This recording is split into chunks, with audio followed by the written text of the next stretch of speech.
여러분 요즘 화나는 일이 있습니까? 없다고 할 수는 없겠지요. 여러분 화가 난다면 어떤 일 때문에 주로 화가 나십니까? 이렇게 질문하면 다 있어요. 무언가가 나를 화나게 하는 사람도 있고 화나게 하는 일도 있고 무언가가 있는 거예요. 이제 화를 자주 내는 사람도 있고 자주 내지 않는 사람도 있고 화를 내지 않는 사람은 없습니다.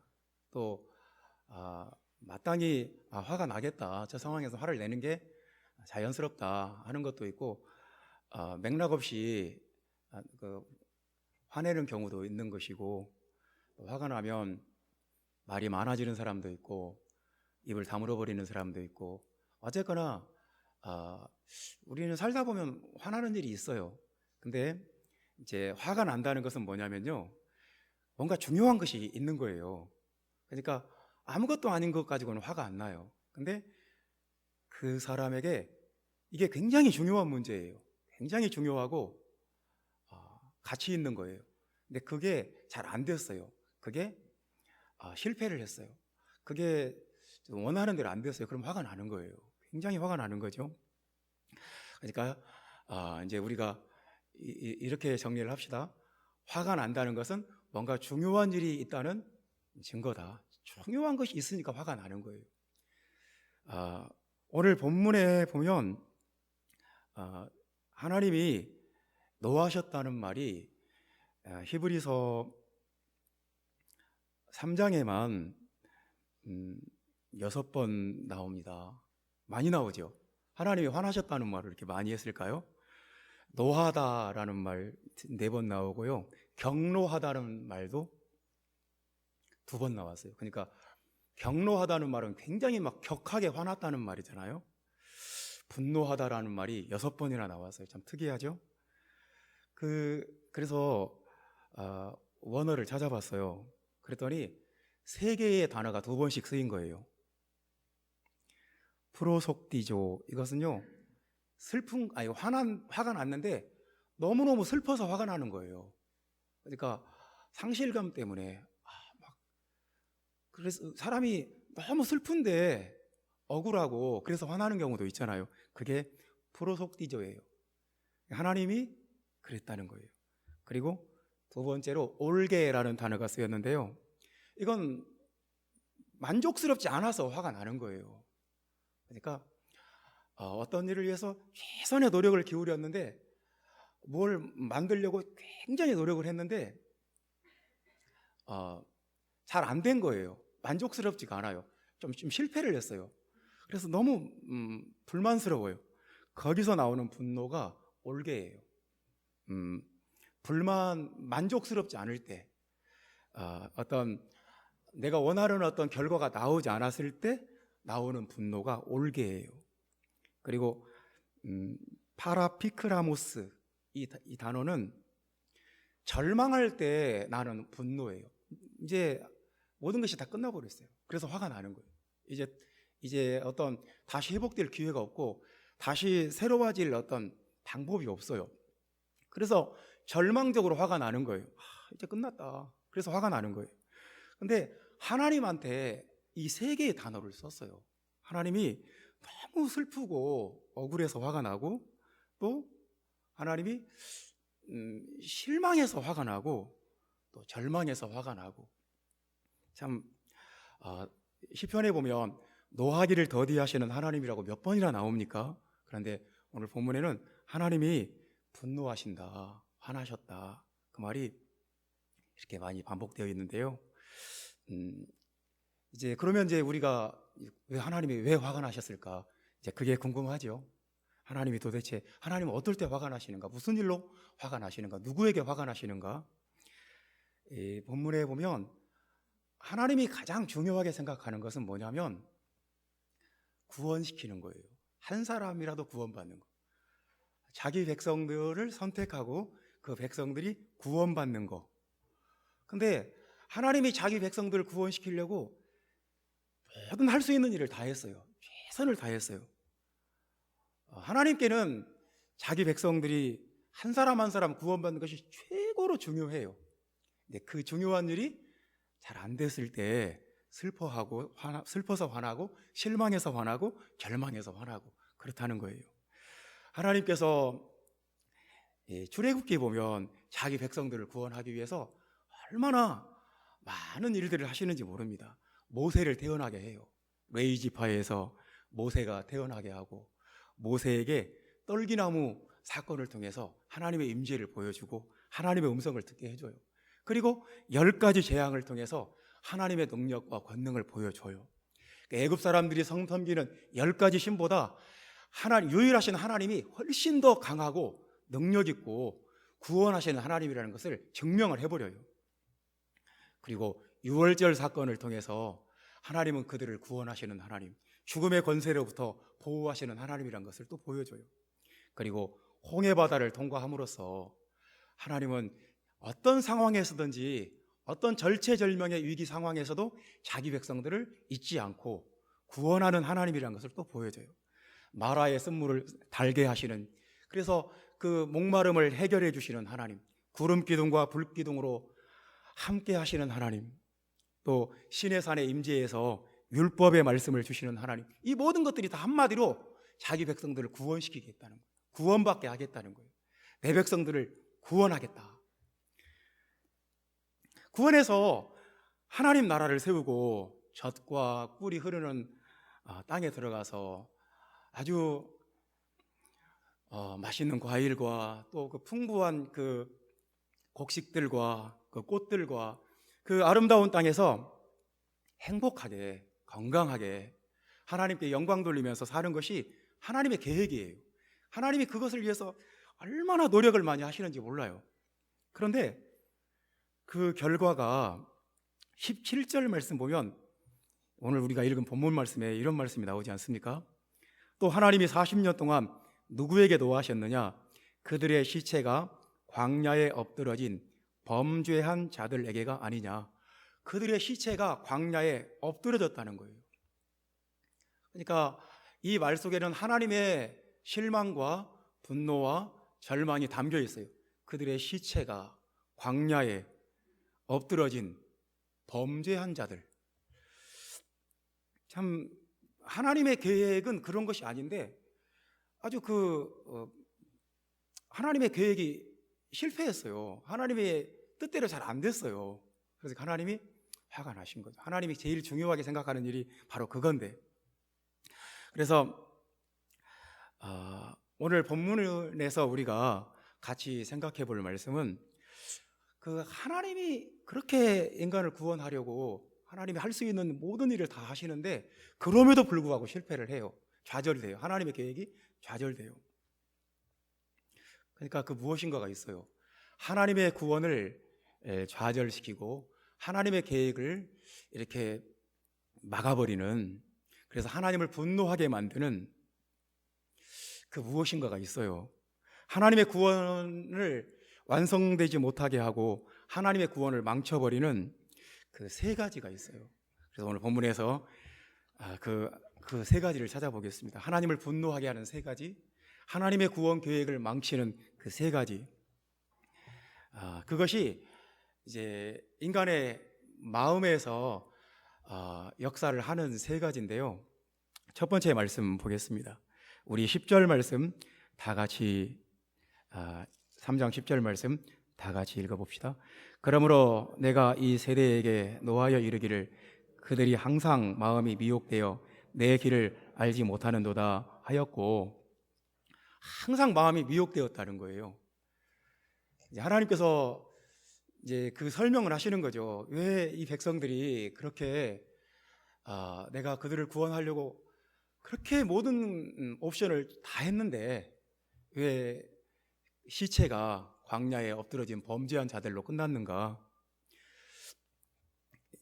이제 그 마음이 미혹되어서 그렇다는 거죠. 마음이 미혹되었다. 미혹되었다는 말은 길을 잃었다는 말입니다. 방황한다는 말이고, 그래서 성경에 미혹을 받지 말라는 말이 많이 나와요. 미혹을 받지 말라. 특별히 마지막 때에 너희를 미혹하는 악한 영들이 있으니까 미혹을 받지 말라. 미혹은 사람을 통해서 미혹을 받기도 하고, 또 거짓 선지자가 미혹한다고 하고요, 거짓 그리스도가 미혹한다고 하고, 또 신기하게도 자기 스스로가 또 자기를 미혹한다고 해요. 자기가 자기를 미혹시킨다. 그러니까 사람은 참 희한해요. 누가 와서 이 사람을 미혹시키지 않아도 자기 스스로 자기 마음속에서 미혹의 역사가 일어난다는 거예요. 그래서 이 모든 미혹의 배후에 마귀가 있어요. 요한계시록 20장 10절에 보면 마귀를 미혹하는 자라고 그래요. 미혹하는 자가 그래서 최후의 심판을 받는다. 마지막에 마귀가 심판을 받고 영원히 불타는 불못에 들어갈 때 마귀를 미혹하는 자라고 이렇게 지칭합니다. 그래서 그 마귀는 사람을 미혹하는 일을 하는 거죠. 계속 마귀가 중점적으로 하는 것이 계속 미혹하는 거예요. 하나님의 성령은 우리에게 진리를 가르치고 하나님 말씀을 깨닫게 하고 우리 마음을 하나님의 진리에 대해서 밝히 눈을 뜨고 보게 하지만, 마귀는 우리를 굉장히 혼란스럽게 만들고 미혹하게 만들고 회의하게 만들고 의심하게 만들고, 그런 것이 마귀의 전문적으로 하는 일, 마귀가 전문적으로 하는 일이 바로 그 일이에요. 그래서 우리가 미혹을 받지 않도록 깨어서 기도하는 것이 참 중요합니다. 이런 것을 한번 생각해 봅시다. 여러분, 불교 믿는 사람들이 미혹받는 일이 있을까요? 불교 믿는 사람 조상 대대로 믿어요. 그리고 한 번도 그 신앙에 대해서, 자기 조상들이 믿어왔던 그 신앙에 대해서 회의하거나 미혹을 받는 일이 없습니다. 유교 믿는 분들, 조상 숭배하고 여기에 대해서 회의를 하거나 의심을 하거나 이 조상에 대해서 제사를 지내고 어떤 유교적인 가치를 지키는 것에 대해서 조금도 회의하지 않습니다. 미혹받는 일이 없어요. 힌두교인들은요, 소를 막 신성하게 생각하고 소에게 막 제물을 바치고 이런 거에 대해서 우리가 볼 때는 말도 안 되는, 정말 합리적이지 않은 일 같은데도 그것에 대해서 단 한 번도 회의하거나 우리가 왜 이런 일을 해야 되지? 미혹받는 일이 없어요. 그냥 힌두교에서 힌두교의 가치를 부정해버리는 사이비 힌두교가 생겼다, 그런 일은 없어요. 아니, 성경을 믿는 기독교 안에는 성경의 가치를 송두리째 부정해버리는 말도 안 되는 이단들이 수도 없이 일어나요. 근데 이런 이방 종교들은 사이비 불교가 생겼다는 거 없어요. 사이비 유교가 생겼다, 그런 것도 없어요. 그러니까 이 마귀가 미혹할 이유가 없는 거죠. 귀신을 숭배하는 사람들, 우상을 숭배하는 사람들, 하나님을 믿지 않는 사람들에게는 마귀가 굳이 미혹할 이유가 있을까요? 이미 미혹할 필요가, 이미 미혹당해 있는 사람들인데 더 이상 미혹할 필요가 뭐가 있겠어요? 그런데 마귀의 미혹은 누구에게 집중되겠어요? 하나님을 믿는 사람, 예수의 이름을 고백하는 사람, 예수님을 하나님으로 고백하는 사람, 사도들의 복음을 아는 사람들에게 이 미혹이 집중되는 것 아니겠어요? 그래서 하나님을 믿는 백성들, 구원받는 백성들에게는 미혹의 역사가 집요하게 집중이 됩니다. 그래서 우리가 항상 깨어있고 근신하고 하나님 말씀 듣고 내가 정신 차리고 있어야 되는 이유가, 예수를 믿고 신앙생활 하는 것은 굉장히 지적인 일이고 어떤 명철한 일이고 총명한 일이고 지적으로 굉장히 깨어 있어야 되는 일이에요. 형제자매 여러분, 미혹받지 않도록 항상 깨어서 기도하고 정신 차리고 하나님 말씀 붙잡고 사는 여러분 되시기를 주님의 이름으로 축원합니다. 그러니까 그러면은 미혹이라는 말이 굉장히 추상적이잖아요. 그래서 한번 이런 걸 이렇게 생각해 봅시다. 미혹 당하면 어떤 증상이 생기는가? 미혹당한 사람, 내가 미혹당했는지 아닌지를 알 수 있는 그 방법이 있을까요? 요한일서 1장 8절 말씀에 보면 참 재밌는 말씀이 있어요. 만일 우리가 죄가 없다고 하면 스스로 속이고 또 진리가 우리 속에 있지 아니할 것이요. 그러니까 여기서 중요한 말씀이 뭐냐면 스스로 속이고예요. 속이고가 미혹되고예요. 미혹되고. 헬라어로는 미혹하다, 속이다 똑같은 말이에요. 그러니까 이런 거죠. 나는 죄가 없다. 그러면 이 사람은 스스로 미혹된 상태라는 거죠. 그리고 그 속에 진리가 없다. 그러니까 미혹됐다면은 어떤 증상이 있냐면 나는 죄가 없다고 생각해요. 나는 문제가 없다. 나는 옳다. 나는 맞다. 나는 선하다. 나는 의롭다. 그러므로 내가 하는 모든 것들은 다 옳고, 이렇게 자신은 죄가 없다고 생각한다니, 죄가 없다는 말이 굉장히 함축적인 말이니까요. 사람이 그럴 수가 없어요. 사람이 어떤 면에서는 잘할 수 있지만 어떤 면에서는 엉망일 수 있어요. 그래서 사람은 항상 부족한 것이 있고 하나님 앞에 깨어져야 될 것이 있고 회개해야 될 것이 있고 변화되어야 될 것들이 반드시 있어요. 그럼에도 불구하고 나는 죄가 없다. 나는 옳다. 내 생각은 항상 맞다. 나는 선하다. 나는 의롭다고 생각한다면 이것은 지금 미혹된 거예요. 정말로 하나님 앞에 미혹되지 않은 사람은 자신이 얼마나 잘못되고 얼마나 문제가 많고 얼마나 심각한 상태에 있는지에 대해서 직시해요. 내가 문제가 많구나. 내가 하나님 앞에 잘못이 많구나. 내가 하나님 앞에 회개할 것이 이렇게 많구나. 하나님 앞에 가까이 가면 갈수록, 하나님의 그 밝은 빛 가운데 가까이 가면 갈수록 자신의 그 더러움과 악함과 그 삐뚤어짐과 잘못된 것들이 많이 드러나거든요. 그래서 하나님을 찾고 하나님께 가까이 가는 사람일수록 회개를 많이 해요.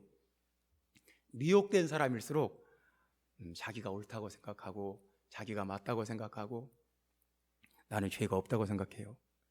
이게 미혹된 거예요. 사랑하는 형제자매 여러분,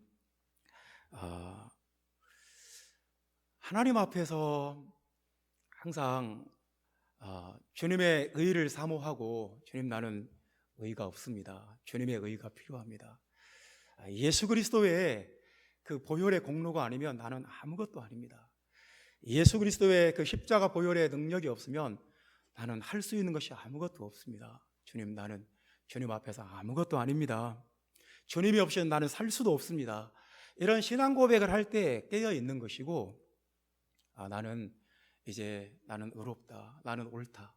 나는 충분히 잘하고 있다. 그렇다면 이것은 어딘가 모르게 그 사람의 미혹의 영이 역사하고 있다고 봐도 무방합니다. 형제자매 여러분, 이 말씀 꼭 기억하시기 바랍니다. 만일 우리가 죄 없다 하면, 나는 죄가 없다. 내가 술을 먹냐, 내가 담배를 피냐, 내가 바람을 피웠냐, 내가 도대체 무슨 죄가 있냐, 이런 식으로 나온다면 이제 미혹이 된 거예요. 형제자매 여러분, 여러분 안에 하나님의 진리가 역사하고 성령이 역사하게 되기를 주님의 이름으로 축원합니다. 그렇지 않으면 미혹의 영이 여러분들을 가만두지 않아요. 하나님의 말씀을 묵상하고 성령이 역사하는 여러분 되시기를 바랍니다. 미혹의 영이 역사하면 구원의 길을 절대로 발견할 수가 없어요. 그래서 하나님이 그 사람을 아무리 구원하려고 하나님의 애를 써도, 자기 생명을 바쳐도, 자신의 몸에 물과 피를 다 쏟아서 흘려도, 못 박혀 죽어도 그 하나님의 그 구원이 그 사람에게 의미가 없어요. 그래서 미혹되면 안 돼요. 하나님의 진리 가운데 깨어있고 정신 차리고 하나님을 찾는 그런 사람이 되어야 돼요. 두 번째로, 하나님의 구원을 좌절시키고 하나님을 분노하게 하는 것. 두 번째는 뭐냐면 믿지 아니하는 악한 마음이 있다는 것입니다. 믿지 아니하는 악한 마음.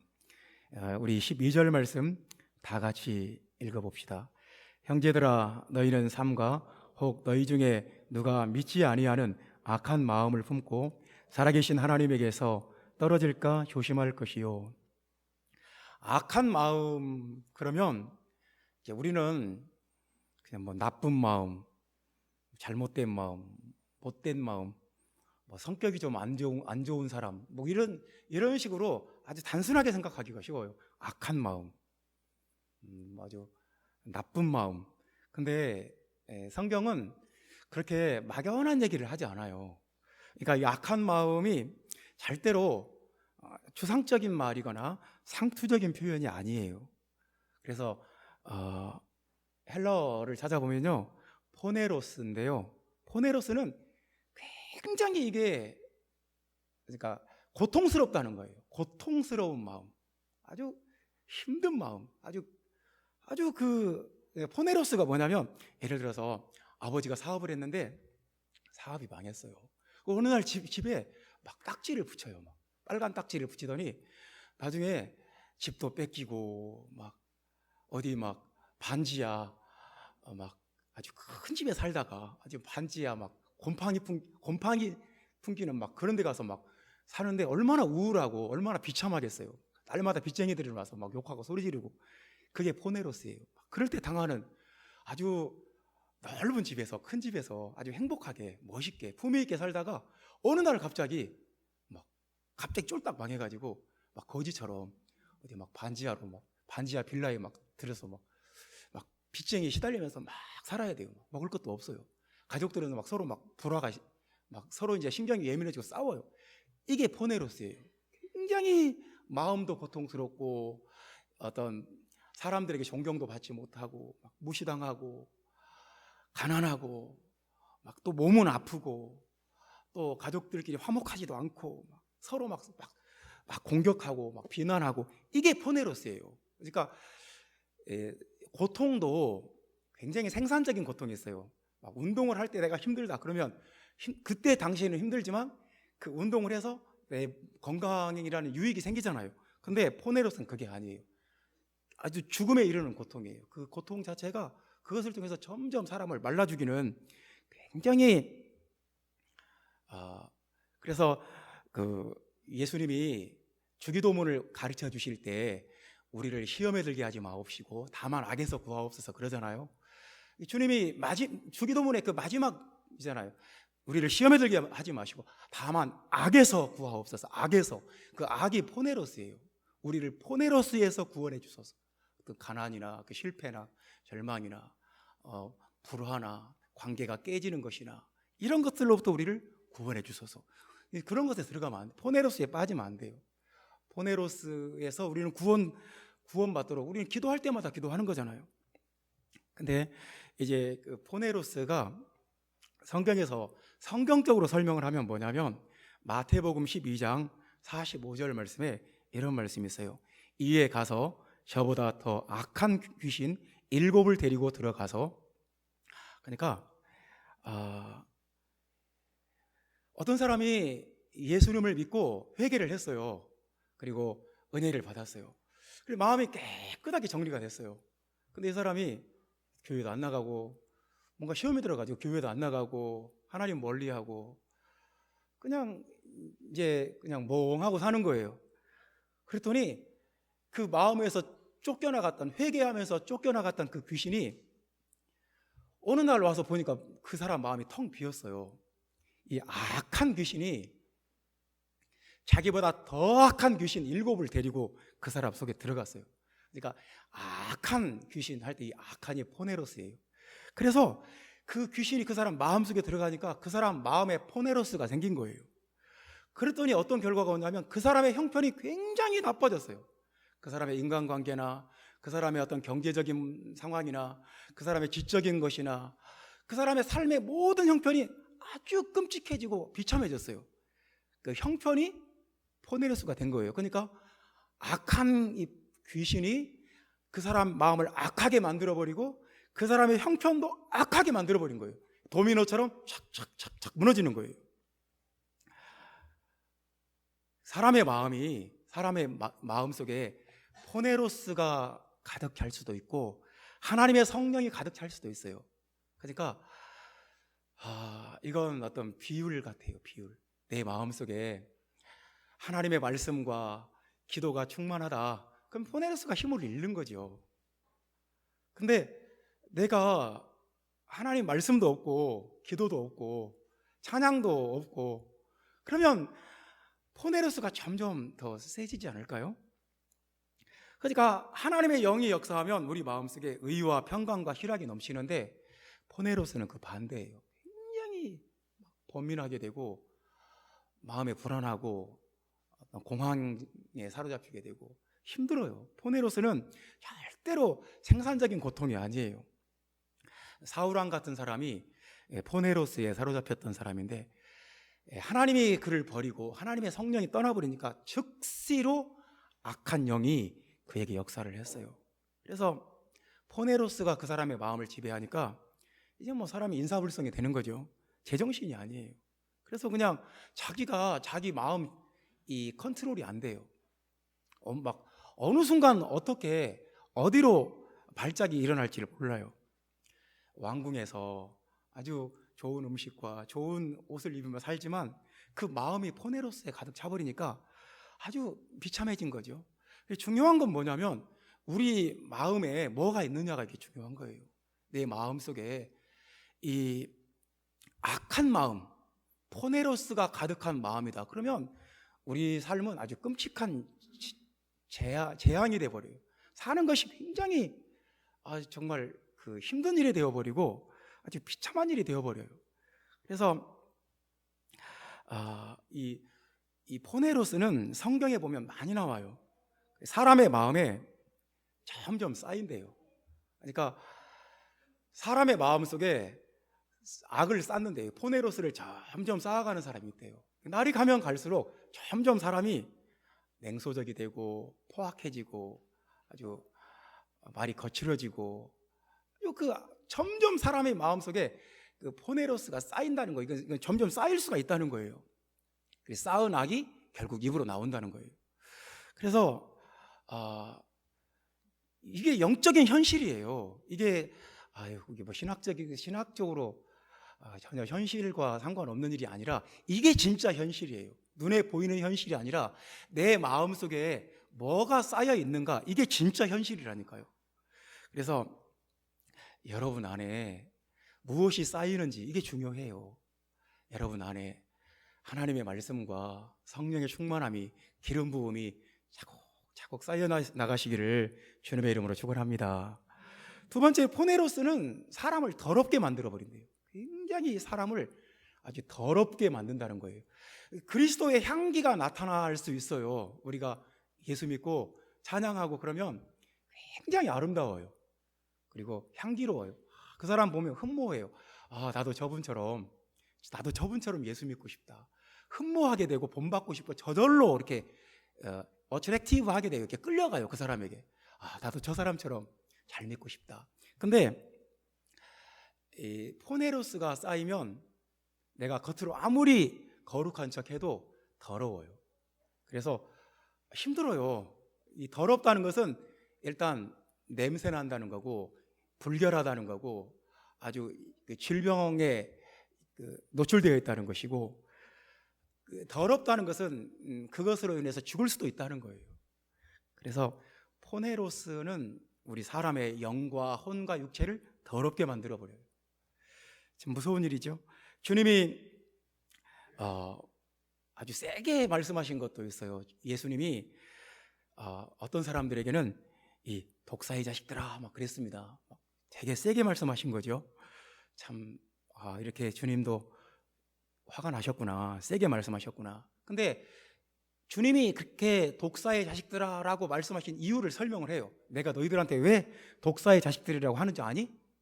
그 이유가 뭐냐면 너희들은 악하니. 이 악하다는 말이 포네로스예요. 너희들은 포네로스이니. 그러니까 우리가 예수를 믿으면 그 마음의 포네로스가, 그 악이 다 끊어지고 사라져요. 요한일서 5장 19절 보면 온 세상은 악한 자 안에 처한 것이다 이렇게 말합니다. 온 세상은 그 악한 자, 악하다는 말이 포네로스예요. 악한 자, 그 악한 마귀에게 그 지배를 받고 있다는 거예요. 근데 성경이 뭐를 말씀하냐면 이 악한 자에게서 구원하는 능력이 오직 예수 그리스도 안에 있다고 말씀합니다. 그러므로 우리가 예수 그리스도를 믿어야 되지 않겠습니까? 예수 그리스도를 믿는 이걸 외에는 다른 방법이 없다는 거예요. 예수님은 우리를 악에서 건지신다고 갈라디아서 1장 4절에 말씀합니다. 우리를 포네로스에서 건져주신다. 예수님은 에베소서 6장 16절에는 이 악한 자의 불화살을 소멸해 버린다고 말씀했어요. 악한 자가 우리를 공격해도 그 포네로스를 소멸해 버린다. 그리고 데살로니가후서 3장 3절에는 그 악한 자에게서, 그 포네로스에게서 우리를 지켜주신다고 말씀했어요. 그러니까 우리가 예수를 믿고 믿는 마음을 갖든지 아니면 믿지 않는 이 악한 마음을 갖든지 둘 중에 한 가지인 거예요. 예수를 믿고 예수님의 성령과 예수님의 그 기름 부음과 임재로 아주 건강하고 밝고 건강한 좋은 마음을 회복하든지 아니면 예수님을 믿지 않고 포네로스에 시달리고 사울처럼 악령에 사로잡혀 살든지 둘 중에 한 가지라는 거예요. 요한일서 2장 13절 말씀에 보면 주님은 우리를 이기게 하신대요. 그 악한 자를, 그 흉악한 자를 이기게 하신다. 그 포네로스를 이기게 하신다고. 예수 믿고 믿는 마음을 갖고 사는 것이 훨씬 더 낫지 않겠습니까? 예수를 믿고 예수님의 성령의 그 믿는 마음을 갖는 것이 믿지 않는 악한 마음을 갖고 사는 것보다 훨씬 더 낫지 않겠습니까? 그래서 우리가 내 마음에 세상에 이 포네로스를 계속 쌓아두고 산다면 결국 하나님의 구원이 완성되지 못해요. 하나님이 화나실 거예요. 내가 너를 구원하려고 얼마나 노력했는데, 내가 너를 얼마나 많이 오래 참아주고, 네가 그래도 회개하겠거니, 변화되겠거니, 그리고 네가 더 기도하겠거니, 네가 성령을 구하고 하나님의 말씀을 찾겠거니 하고 얼마나 기다리고 시간을 줬는데 결국 이러는구나. 주님은 화가 나시는 거죠. 형제자매 여러분, 우리가 어떤 마음을 갖느냐가 중요하지 않습니까? 믿지 않는 악한 마음은 하나님의 구원을 좌절시켜 버립니다. 여러분 안에 믿는 마음, 성령이 역사하는 마음, 하나님의 기름 부음이 충만한 마음이 여러분 안에, 저와 여러분 안에 충만하게 되기를 예수 그리스도의 이름으로 축원합니다. 세 번째 말씀은 하나님의 구원을 좌절시키고 하나님을 분노하게 만드는 세 번째는 죄의 유혹이 있다는 것입니다. 죄의 유혹. 13절 말씀 다 같이 읽어봅시다. 오직 오늘이라 일컫는 동안에 매일 피차 권면하여 너희 중에 누구든지 죄의 유혹으로 완고하게 되지 않도록 하라. 죄의 유혹을 받으면 사람이 완고해진다. 성경에 완고하다는 말을 오늘 본문에도 완고해지지 말라는 말이 4번 나와요. 그러니까 3장에 3번 나오고 4장에 1번 나오는데요. 완고하다는 말은 뭐냐면 굳어버렸다는 거예요. 아주 그러니까 우리가 예를 들어서 어떤 분이 몸이 아파서 병원을 갔어요. 저도 얼마 전에 어떤 교회 집사님이 배가 아프더라는 거예요. 배가 아파서 그냥 소화제만 먹고 그랬는데 이제 수원에 있는 아주대 가서 진찰을 받았더니 이게 암이 위에 있던 암이 복막암, 이 복막 전체에 다 퍼져버린 거예요. 사기라는 거예요. 그랬더니 더 이상 병원에서 집에 가서 편히 쉬시고 삶을 정리하셔야 된다 이렇게 말을 들은 거예요. 얼마나 멀쩡한 분이 하루아침에 그렇게 된 거예요. 더 이상 치료가 없다고. 그러니까 기도해야 되겠죠. 근데 이게 성경에서 완고하다는 말은 굉장히 심각한 말이에요. 그러니까 이제 갈 때까지 갔다는 말이에요. 또는 이미 굳어버렸다는 거예요. 그러니까 성경이 본문에만 3장 안에만 완고해지지 말아라 이 말을 3번 반복해요. 4장에 또 한 번 나오고요. 그래서 죄의 유혹을 받으면 사람이 이상하게 완고해져요. 그러니까 유혹을 받으면, 어떤 죄의 유혹을 받으면 어떻게 되냐면 이상하게 하나님이 시시해져요. 예배 드리는 것도 시시해 보이고 별로 기도할 필요성을 못 느끼고, 하나님의 말씀이 막혀요, 그 사람한테서. 그러니까 마태복음 13장 22절에 보면 말씀을 들어도 말씀이 막힌다고 그래요. 말씀이 막혀. 재물의 유혹, 어떤 세상의 유혹 때문에 말씀이 그 사람에게서 막힌다고 그래요. 막힌다는 말은 굉장히 붐빈다는 말이에요. 그러니까 그 사람 안에 뭐가 유혹하는 것들이 많아요. 하나님 말씀보다, 기도하는 것보다 세상에 유혹하는 것들이 굉장히 많아요. 붐벼요. 그래서 하나님의 말씀에 집중할 수가 없어요. 말씀 듣기를 거부한다. 죄의 유혹에 빠지면 그렇습니다.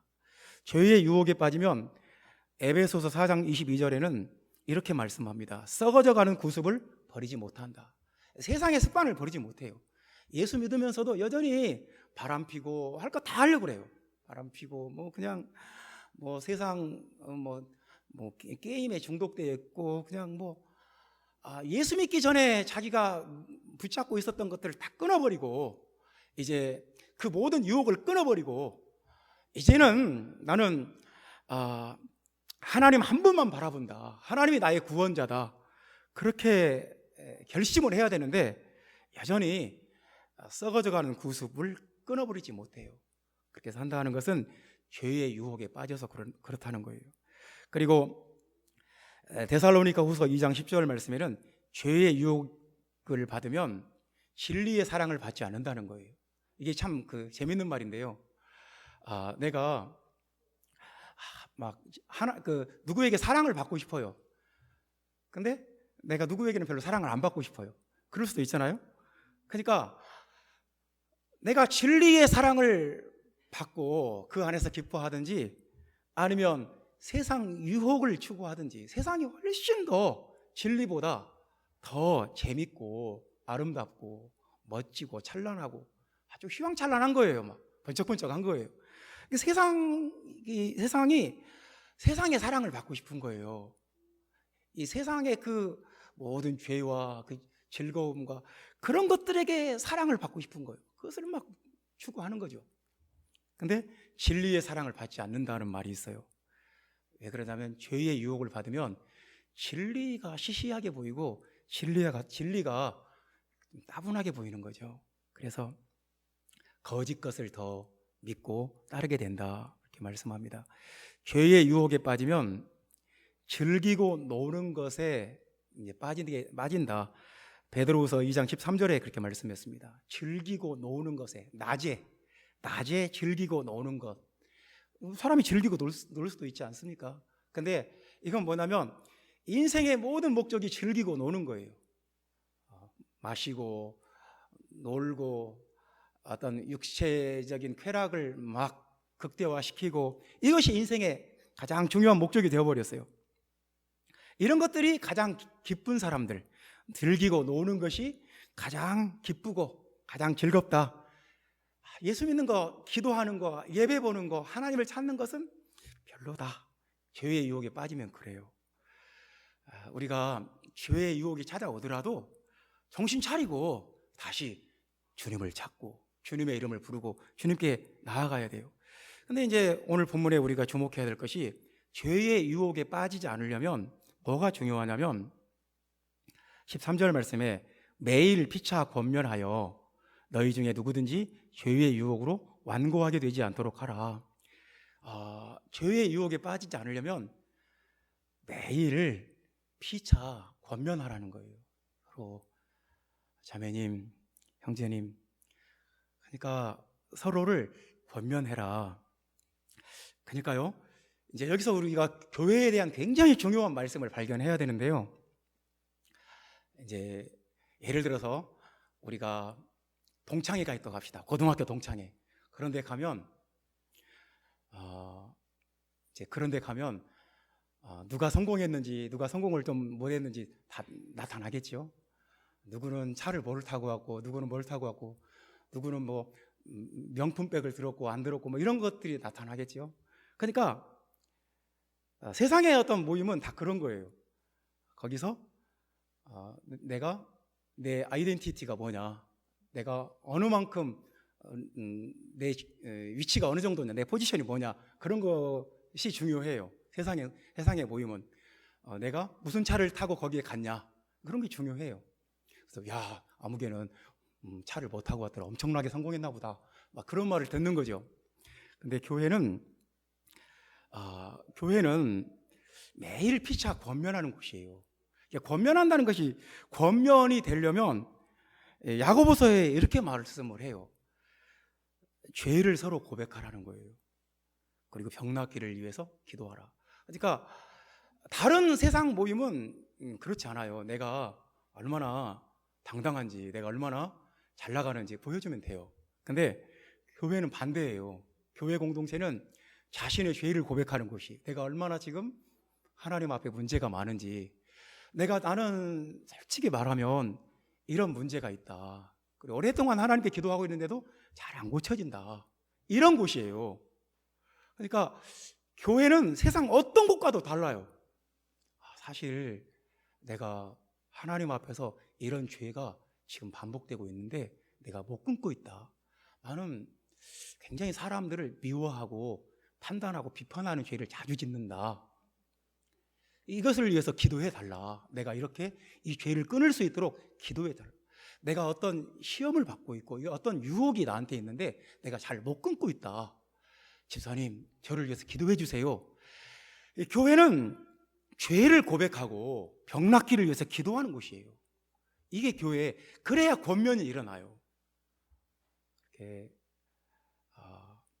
그냥 겉으로 드러나는 모습만으로 존재하지 않아요. 교회는 권면하는 곳이다. 서로를 권면이 일어나야 돼요. 형제자매 여러분, 우리가 주일날 모이는 것이 왜 중요하겠습니까? 서로 모이는 것만으로도 권면이 돼요. 사실은 여러분이 한 자리에 모였다, 그것만으로도, 여러분이 이 자리에 있다는 것만으로도 다른 사람들에게 힘이 되고 은혜가 되고 격려가 돼요. 그래서 우리가 모이는 게 참 중요해요. 형제자매 여러분, 모이기에 힘쓰시기를 주님의 이름으로 축원합니다. 정말 우리가 막 한 2달 정도 비대면으로 예배 보면 죽을 것 같아요. 형제자매들을 본다는 게 이렇게 중요하구나, 목이 말라요. 여러분들이 얼굴을 보여준다, 여러분이 이 자리에 있다는 것 자체가 크게 권면이 되고 격려가 되고 은혜가 돼요. 그러므로 모여야 돼요. 그리고 교회 안에서 성도의 교제가 자꾸 살아나야 돼요. 이렇게 식사도 하고, 교회 이제 식사하고 모임을 회복하고 그러면서 교회 안에 성도들의 이 교제가 살아나야 돼. 그래야, 그러니까 우리는 하나님께 받는 은혜도 있지만 형제 자매들로부터 받는 그 권면과 그 격려와 그 위로와 그 은혜가 있어요. 그러니까 나는 하나님만 믿는다, 그건 맞는 말인데도 틀린 말이에요. 형제 자매들이 필요해요. 그 형제 자매들에게 기도 부탁을 하고 그들의 도움을 받고 위로와 격려를 받는 것이 굉장히 중요해요. 그래야 죄의 유혹에 빠지지 않는다는 거예요. 형제 자매 여러분, 여러분이 기도하잖아요. 다른 사람들이 크게 힘을 얻어요. 누군가가 큐티를 열심히 한다, 크게 권면이 되고 격려가 되고 힘이 돼요. 여러분이 손을 들고 찬송하잖아요. 다른 사람들에게 크게 격려가 돼요. 그러니까 여러분들이 하나님 앞에서 사소하는 것 하나하나가 다른 사람들에게 힘이 되고 은혜가 되고 격려가 되고 위로가 돼요. 그러니까 우리는 다른 사람 신앙에 권면을 해주는 그런 역할을 해야지, 그 반대가 되면 절대로 안 되는 거예요. 우리가 권면하고 서로 힘을 주라고 모이는 거지 서로 상처를 주고받으라고 모이는 것은 아니잖아요. 그래서 죄의 유혹에 빠지지 않기 위해서는 피차 매일 권면하라, 이렇게 말씀하시는 겁니다. 하나님이 화나시는 거, 우리가 구원받지 못하면 하나님이 굉장히 화가 나시는 거예요. 절망해서 화나고, 실망해서 화나고, 실패해서 화나고, 정말 억울해서 화나시는 거예요. 그동안 했던 노력들이 다 허사가 되니까 화가 나시는 거예요. 우리의 구원을 좌절시키는 것은 놀랍게도 인간의 마음속에 있어요. 미혹된 마음이 하나님의 구원을 좌절시키고, 믿지 않는 악한 마음이 계속 쌓이고 쌓이면 하나님의 구원이 좌절돼요. 죄의 유혹이 완고해져 버리면 하나님의 구원이 좌절돼요. 그렇게 되지 않도록 하나님의 구원이 우리 안에 완성될 수 있도록 깨어서 기도하는, 하나님을 찾는 여러분 되시기를 주님의 이름으로 축원합니다. 기도하겠습니다.